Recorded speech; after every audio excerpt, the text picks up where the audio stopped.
everyone,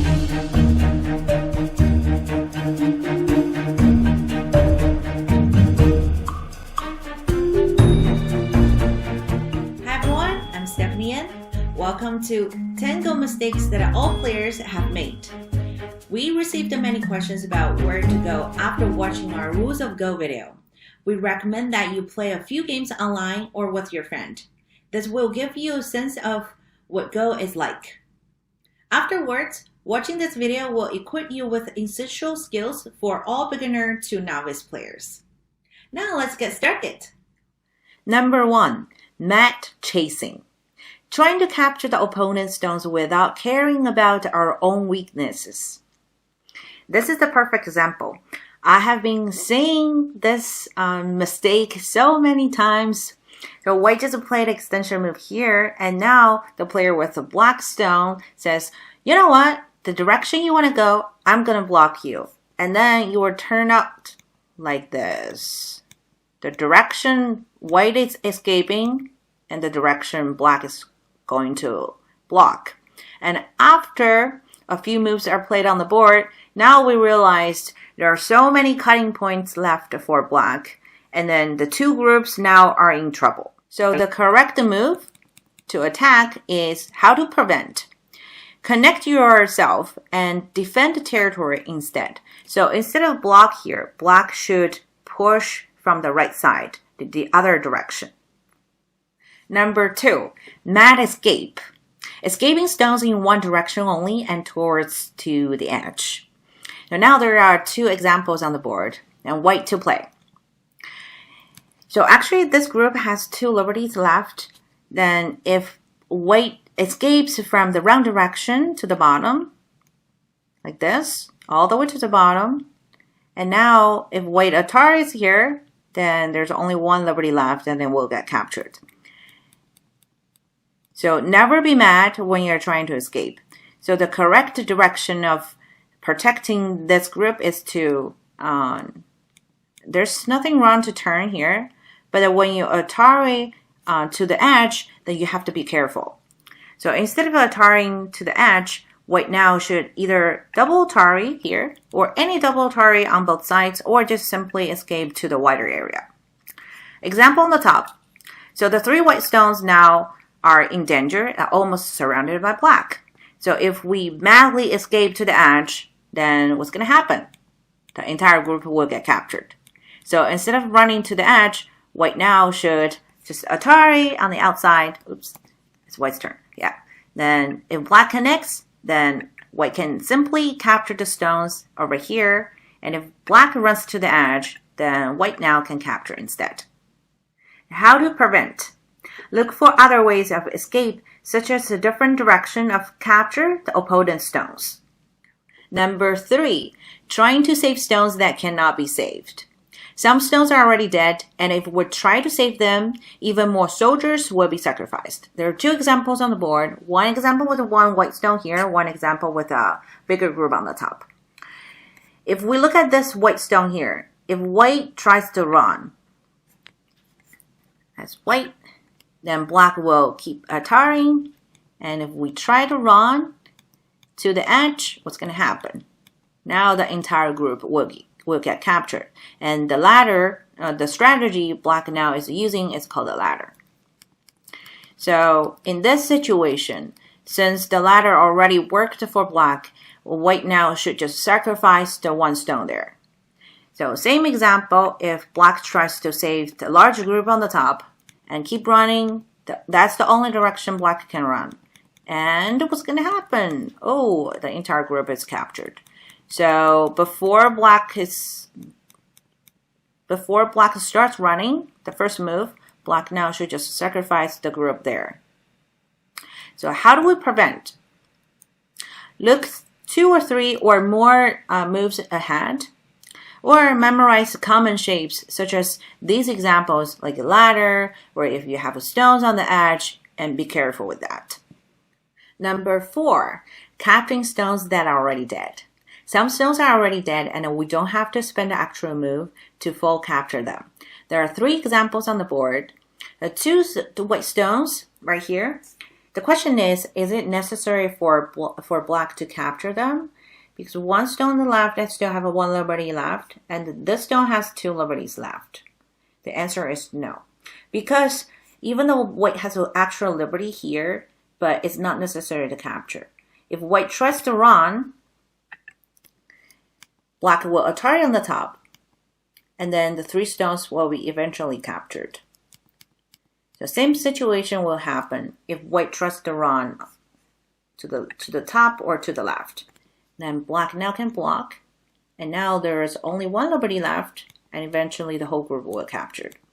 So in this situation, since there's no way for white to escape for both groups, the conclusion is it's not necessary to spend extra moves to capture. So the example in the top right corner, very similar situation. The black's 2 group, the 2 stones have 1 liberty left, but there's no way for black to escape anymore. If black tries to run, and white now can block from the top or on the bottom, and eventually the black's group will get captured. Number 5, thinking that diagonal is connected. Remember, the stone need to be straight across to be connected. 2 examples on the board. The black stones with the triangle marks on it are not connected because there's no line between these 2 stones. So if black goes here, block the 4 stones, and now since these 2 black stones are not connected with any group on the board, and white can just simply Atari here and capture the 2 stones first. So example on the left side. So these 4 black stones only have 1 liberty left. So black now should escape here. But if we have a wrong concept of connecting, then probably you will play this move, thinking, oh, this move is connected with the 4 stones. At the same time, it's a double Atari. But that's a wrong move because white now can just simply capture the 4 stones. So remember, in order to connect your group, you have to be straight across with all of your groups. So there is one exception shape, which is diagonal shape. It's also called the kasumi, which is these 2 stones without your opponent's stones surround your kasumi. Because even though they're not in the same line, because if white goes here, then you can simply connect the other side. If white goes to the other side, you can connect on the left. Number 6, playing inside your own territory.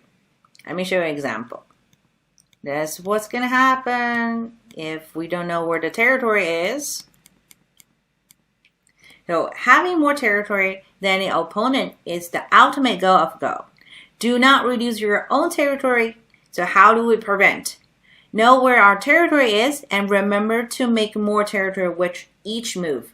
So each move, if white goes here, is inside of white's territory. That's a bad move. Number 7, taking away the eyes of already alive group. I've been seeing this mistake for many times as well. So we already know the shape black has in the top left corner is a straight 3. So the vital point in the straight 3 is the middle, but black has additional eye on the right side. So in that group, black is already alive because 1 eye on the top and 1 eye on the left. Another example on the right side. So black has a pyramid 4 on the top, and taking the vital point, that is the vital point if black doesn't have additional eye on the right side. Otherwise, do not play your move in the already alive shapes. Number 8, Mad Eye Moody. Making eyes is a slow territory building. We only need to make eyes for groups that may get surrounded. So let me show you an example. White goes here, white goes here, and the shape white is making is the one space jump is a very good shape to make territory. But the group, the stones or the moves black is playing is just to make eyes. So each move black plays is less 1 point, and each move white plays is more than 5 points. So we don't have to make eyes unless we're surrounded, unless you're in danger. Otherwise, it's not an efficient move. Number 9, surrounding groups that are already alive. We can only capture groups without two eyes. Surrounding groups that are already alive will not threaten it. Let me show you an example now. White plays here. Again, again, again. Even the wheat are now fully surrounded the entire group on the right side. But since black has two real eyes, there's no way to kill it.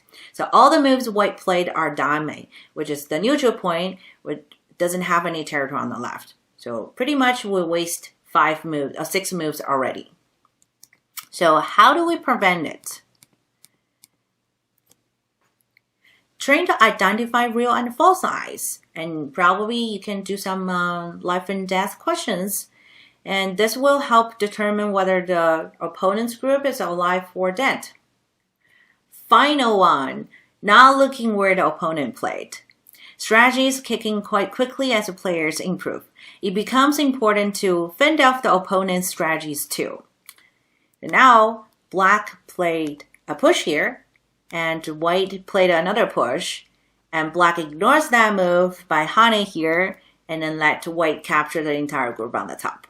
So that's a trade, but that's not a fair trade because white now gets more territory and more stones than black. So how do we prevent? Think more about what your opponent is planning and try to think, oh, what's the purpose of your opponent's doing on the board? Alright, that's the 10 Go mistakes that all players have made. Thank you for watching. If you like the video, don't forget to give me a thumbs up. We post the Go videos every single week. Also, join our channel to tune into high-quality professional Go lectures every Wednesday. Details are on our website. My name is Stephanie, and I will see you next time. Bye!